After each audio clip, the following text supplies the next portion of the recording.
Welcome to the English with Kirsty podcast from www.englishwithkirsty.com. Here I'll be sharing with you tips, information and other learning resources so that you can improve your business English.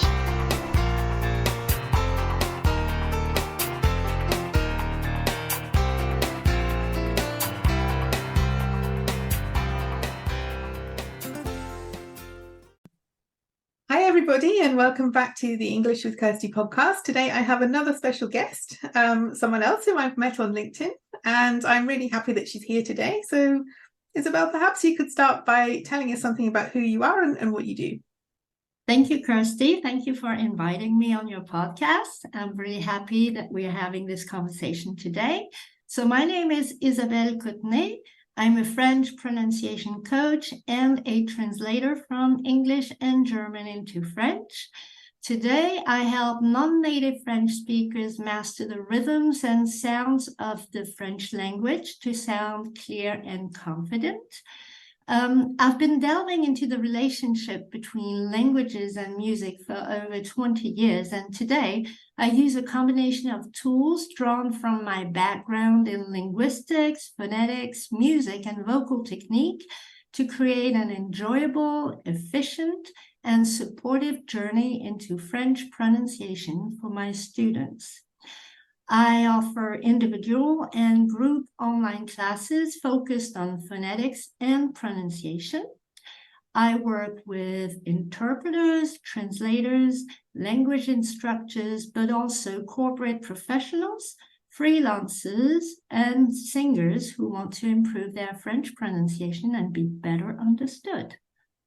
Oh, so you've got that connection with music and the work that you do. So I imagine that would be particularly helpful for the singers, for example, to have somebody who's really interested in this area of music and language pronunciation. Then that's like an extra selling point for you rather than someone who doesn't really know anything about this subject. Yes, and it also helps me to really listen to them. And when I work with singers, it's a really pleasant experience. They send me the music sheets before I study the music sheet, and I listen to recordings of other artists to get a feeling of the sounds they want to produce.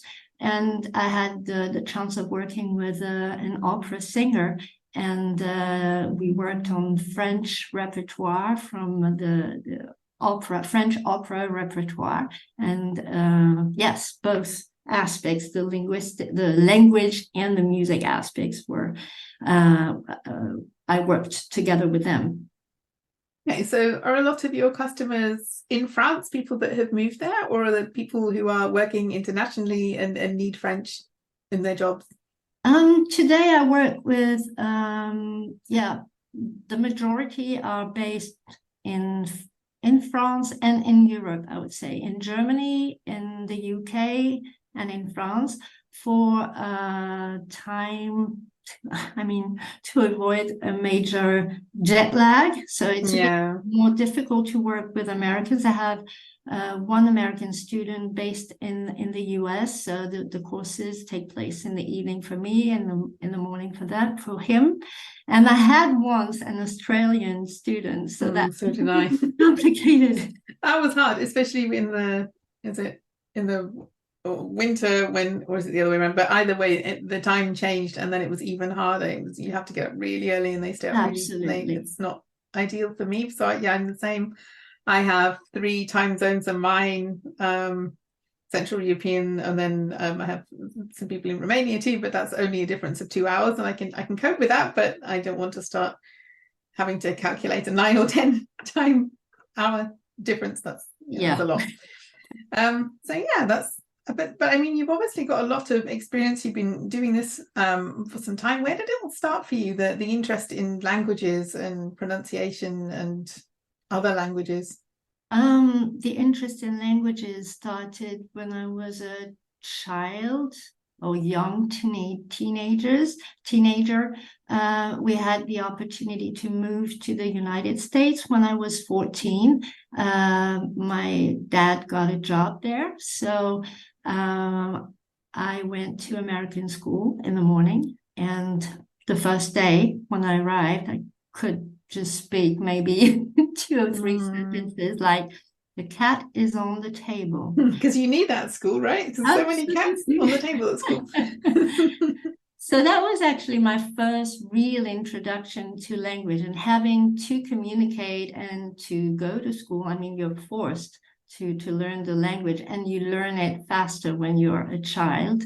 So that was probably the way I got into languages. And then a few years later, well, many years later, I decided to study translation. So that's when I entered a translation and interpreting school in Paris and studied translation for 4 years. And afterwards, well, after 10 years working in the corporate world, I decided to go freelance as a translator. So I've been working as a translator for 22 years now. And the interest in phonetics and pronunciation came back to me during the pandemic, I think, because I was trying to really find a way of working with languages and with music, because I've been doing music ever since I was a child, so singing and playing the piano.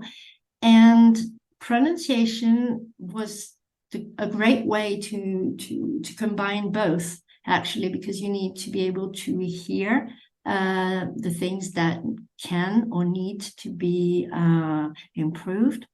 And you also need to get into the music of a language in order to master the pronunciation and the intonations. And so today I use this background in music to listen to my students, but also to create some tools, learning tools based on music, rhythms, and so I select songs for their relevance from a phonetics point of view. So I don't do that with every student, because some students do not like to sing or are not comfortable, but to those who would like to and who are open to it, we work on songs. And I must say the results are really, really encouraging. And the students I've worked with, the students I've offered to work on songs have been very satisfied with the results. So it's a good teaching support material, I say. I can imagine this helps, because I think one of the things that we sometimes neglect when learning languages is listening to our voice, speaking the other language, feeling comfortable with it. I know that's something that I've had to work on with, particularly with newer languages, because it is unusual at the beginning to hear your voice speaking another language. Yeah. Especially if it doesn't sound like you, because if it sounds a bit more hesitant or a bit more reluctant, and that's not how you normally speak. But I think really if we want to develop our voice in that other language, because I think for every new language there is, it's a new part of us to discover and to explore, but we need to be willing to listen to that voice, to hear that voice, and to become comfortable with it. And I can imagine that music is a really good way to do that, because you're focusing a bit more on the music as well, so not entirely on I have to listen to myself speaking this language, but also if you're enjoying yourself, enjoying the music, it's a more enjoyable way to get used to hearing yourself speaking the other language, unless you really hate singing, I guess. But if you like music, and I think that's also a way to learn vocabulary and all kinds of other stuff, but I can imagine that it does help people to really feel more comfortable and to think about the sounds that they need to produce to sing correctly. Yeah, I don't know if it's easier to listen to yourself singing, because this is something that I found very hard when I learned, vocal technique. We were asked to record ourselves and that's different. Listen to ourselves. That's the hard part, but it's a really efficient way of correcting yourselves, because you can hear what is wrong, actually. So I ask my students very often to record themselves, not singing necessarily, but reading out loud, and to listen to themselves afterwards. And that's a very, very good way to practice. But back to what you were saying about songs, yes, they are very often used to learn new vocabulary, to learn about the culture of the country as well, because some songs were written in a particular context. And not as often used, for pronunciation purposes. And the way I got in, I didn't have this idea. I didn't come up with this idea by myself. I read some studies by, there was a famous opera singing teacher who was also a phonetician from Italy. And he wrote a few papers on the topic that I found really interesting. And because you can use a song to work on a particular sound. So when you find songs that rhyme with words ending with the same sound, that's useful. But also to feel the rhythm. And I think, although I only teach French pronunciation, I mostly sing in English. So when I work on my songs in English, I really have to pay a lot of attention to the rhythm, to the dynamics. And this is something that you are not taught in school when you learn a language, that there is a very specific music and rhythm for each language. And it's very different. And the way a song sounds in English or in French or in German, because I know you speak German, it's very different and has to do with the underlying structure of the language. And I think that's the same for spoken language as well. Sometimes something can be right, but if the rhythm is off somehow, or the emphasis is in the wrong place, sometimes you have to think, what did that person just say? Like, what was that? Even if the pronunciation was okay, it makes you stop and think sometimes, and that's just about really listening, because I think there's a lot of emphasis in language courses on listening as a way to, you have to hear some information, then you have to write down what you heard or answer questions about it. But listening is a lot more than that. I think it's a very narrow emphasis that we have, and it's unhelpful in many ways. But there is a lot more to listening, because it's also connected with speaking. So if you don't listen properly, you're not going to speak well, because you don't understand the sounds that you're supposed to be able to replicate. Absolutely. And listening depends on what you mean by listening. There are so many things that you can listen to. For instance, if I just take the example of a song. In a song, some people will listen more to the melody or will pay more attention to the lyrics. Some will pay attention to the voice quality, or to the music part, to the instruments. So if you listen to a speech, you also can listen to many different aspects in the way people talk. Okay, the sounds, isolated sounds. Okay, the intonation, the voice. Does it crack? Does it go up, down? Does it go back and forth a lot, like in English, when you have to really put the stress on the right syllables, which is not the case in French. So maybe if we just ask the student to listen to one particular thing in a speech, in a video, in a song, this is a good way of training your ear to pay attention to things that you never paid attention to before. Because we're all so different. I was always a lyrics girl, like as a child, and I would listen to songs and I'd say, that's a terrible song. Why are you listening to that song? And they just said, and some of my friends, well, I don't know what they just said. I just like the music. But I've always been really focused on what people are actually saying and communicating. But yeah, you can listen to the same thing in many different ways. So moving on from there to, I know it's a very general subject, but in terms of if we as language learners want to improve our pronunciation of English or whichever language, what are some good tips to help people to be more mindful of how they're speaking, to focus on their pronunciation more and to improve it? Okay. To answer that, I would need maybe to define what pronunciation is. We tend to think that it's only the sounds, the isolated sounds, but some phoneticians, teachers of phonetics, include the prosody aspect. So meaning the stress patterns, the intonations, the pauses,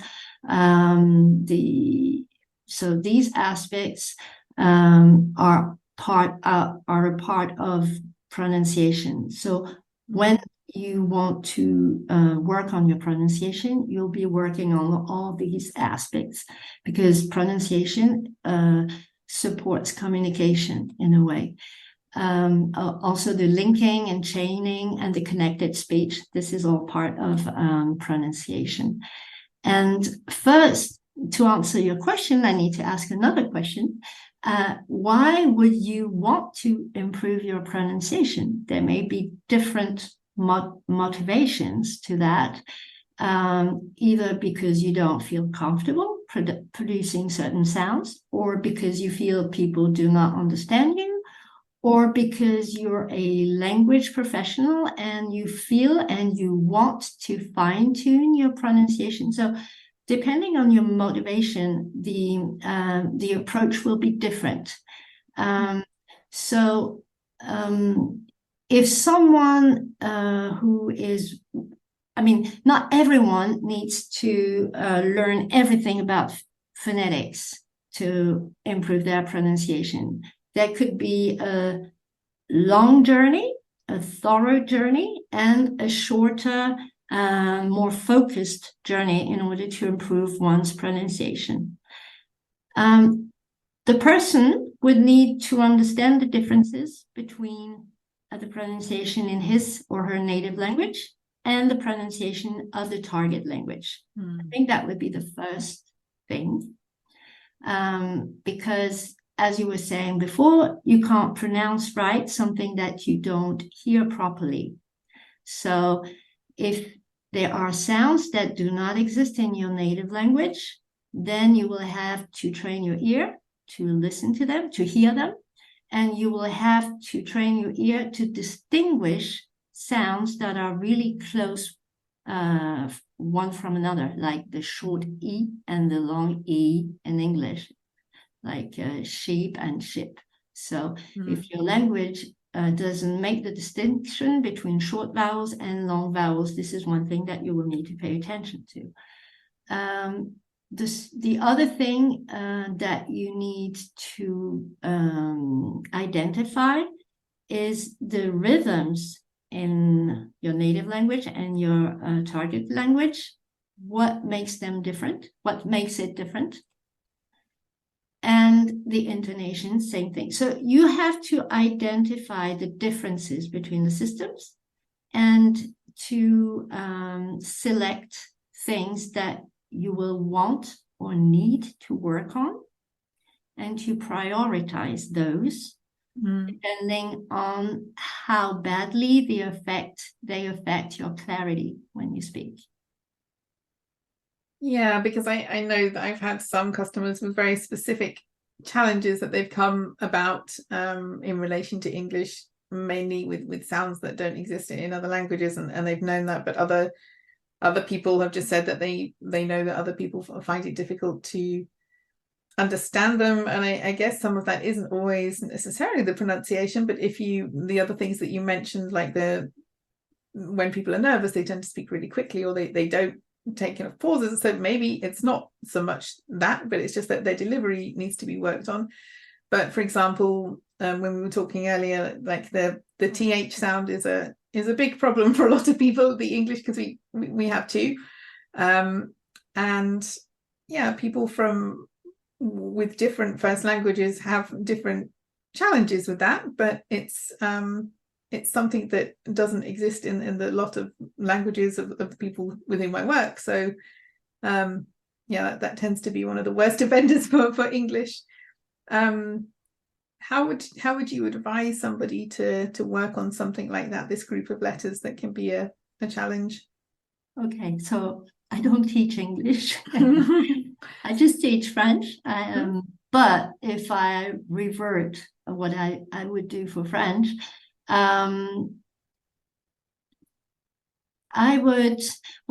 what I often say is that you have to make pronunciation something visible, physical, and hearable. So when you make it visible, the person would need to observe what a native speaker does with his mouth or her mouth and tongue when producing the TH sound, and to feel it too. So the TH sound, there's a voiced version where the vocal cords vibrate, like in leather, for instance, if I'm correct. And so maybe just giving cues, visible cues. Okay, you need to place your tongue just behind your upper teeth, make it stick a little bit, put your hand on your throat to feel the vibration, and to make the student feel the difference between the leather and think, where when you pronounce the TH in think, the vocal cords do not vibrate. So just to make it feelable, to show what the mouth and explain what the tongue does. And then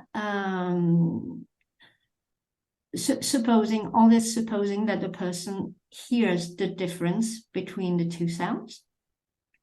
And then practice in a very systematic way with words, word pairs, to really train the speech muscles. So that would be an approach. So very systematic, and also speaking to different senses to get a complete image or perception of the sound. Yeah, and I guess to also be aware of what you're doing, because when we were talking about this before, you were saying some French speakers may produce different sounds instead of this, so to be aware of the incorrect sound as well as the sound that you're going for, so that you can,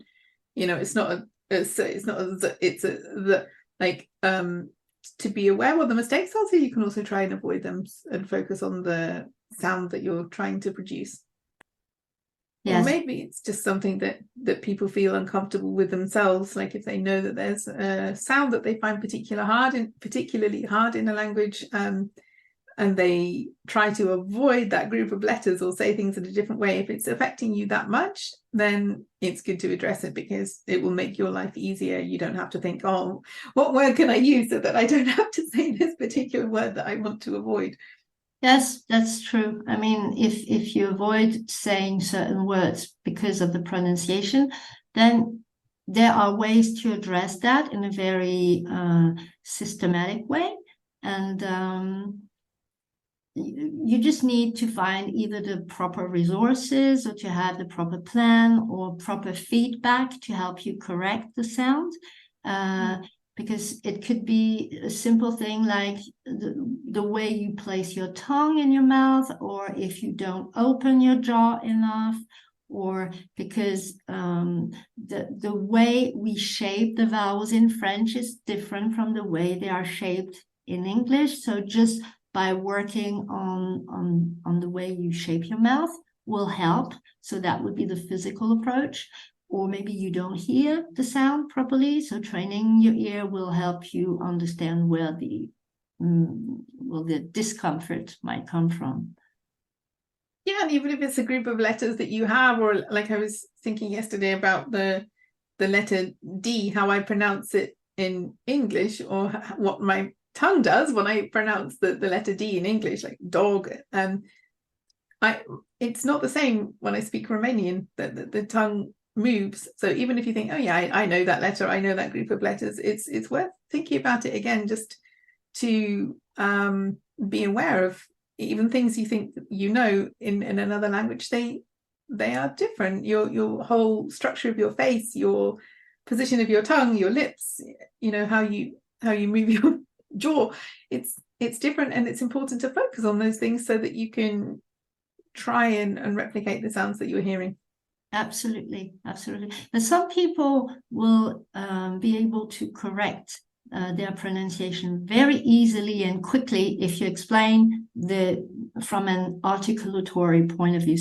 So when you explain the articulation, the resonance, where the sound resonates, where the airflow goes, but some people will not respond to those explanations. So you have to find other routes.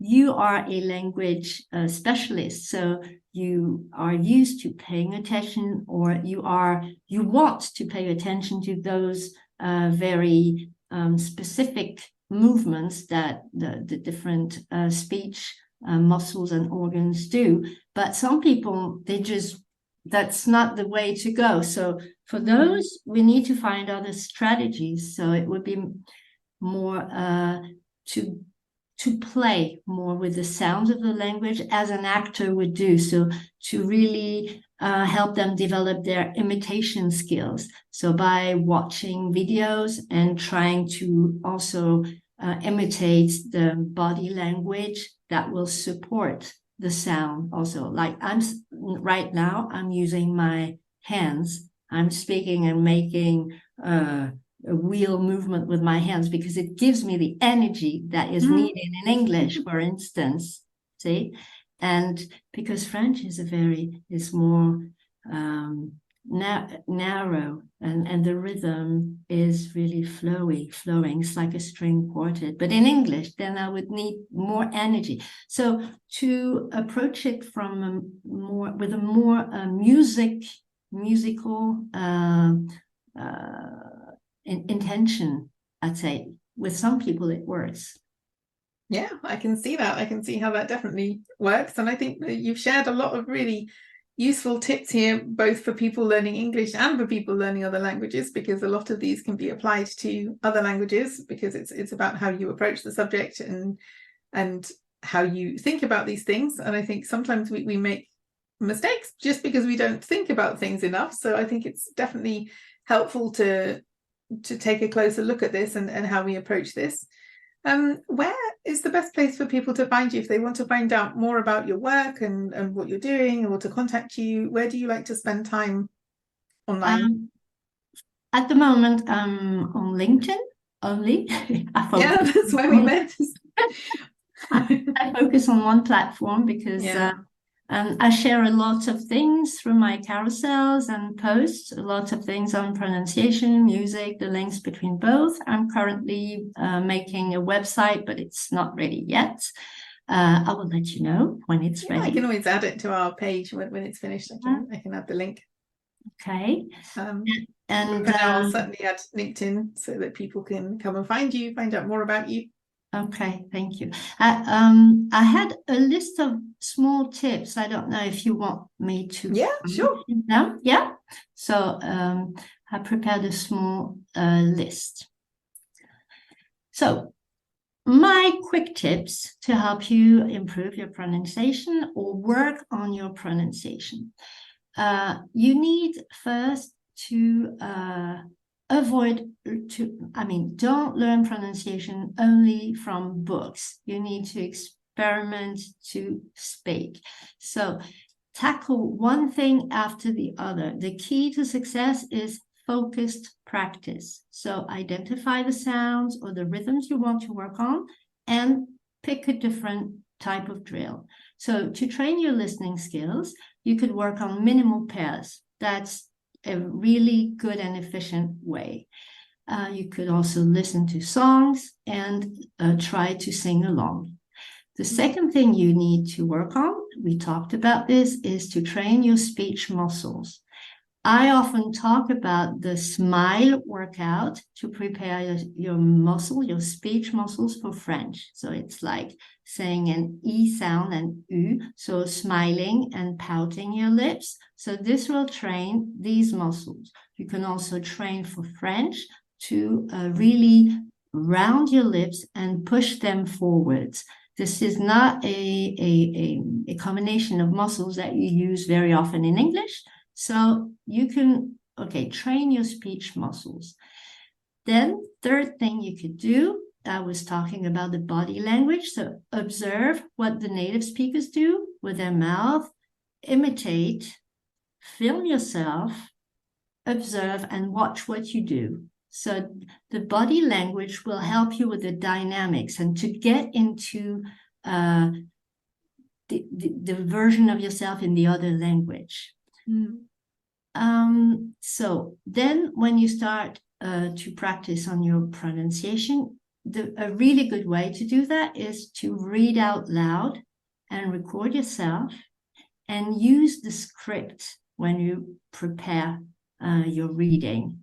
You could use a color code or whatever way you want, whichever way you want to, let's say you want to practice on your nasal vowels. So say, I will color all the on sounds in French in green, the on sound in another color, etc. So you spot every sound in the every word that contains the sound that you want to work on.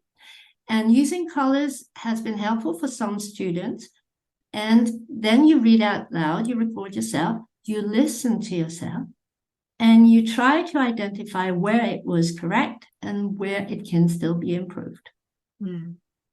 So working with the script is really, really helpful. And the last thing is to work on your fluency, on the connected speech, is to use one technique that interpreters use is to shadow. So shadowing is repeating what a speaker says with a slight delay.